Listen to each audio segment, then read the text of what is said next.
ગોરવા વિસ્તારમાં એક tractor main રોડની વચ્ચે પલટી થઈ ગયું. લોકોનું કહેવું છે કે ટ્રેક્ટર ચાલક પૂરપાટ ઝડપે ટ્રેક્ટર હંકારી રહ્યો હતો. ડિવાઈડર સાથે ટ્રેક્ટર અથડાયું અને જેથી કરીને પલટી થઈ ગયું. આ ટ્રેક્ટર ચાલક કોન્ટ્રાક્ટ પર ટ્રેક્ટર ચલાવી રહ્યો હતો અને તેની પાસે લાયસન્સ પણ નહોતું. તેમ છતાંય તે રસ્તા પર ટ્રેક્ટર લઈને નીકળી પડ્યો અને બેફામ રીતે ટ્રેક્ટર હંકાર્યું.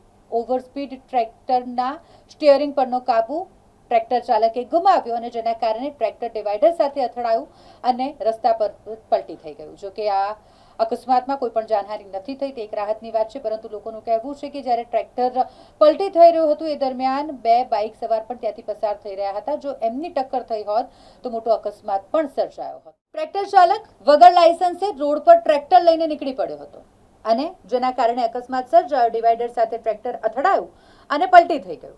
વીએમસીનું જેસીબી મશીનની મદદથી ટ્રેક્ટરને સાઈડ પર હટાવવામાં આવ્યું. માર્ગ પરથી ટ્રેક્ટરમાંથી પડેલી માટી હટાવી અને માર્ગને ચોખ્ખો કરવામાં આવ્યો. આવી રીતે બેફામ જે ટ્રેક્ટર હંકારે છે અને પોતાનો તેમજ અન્યના જીવ પણ જોખમમાં મૂકે છે તેવા ટ્રેક્ટર ચાલકો સામે કાર્યવાહી થવી જોઈએ તેવી લોકોએ માંગ કરી છે.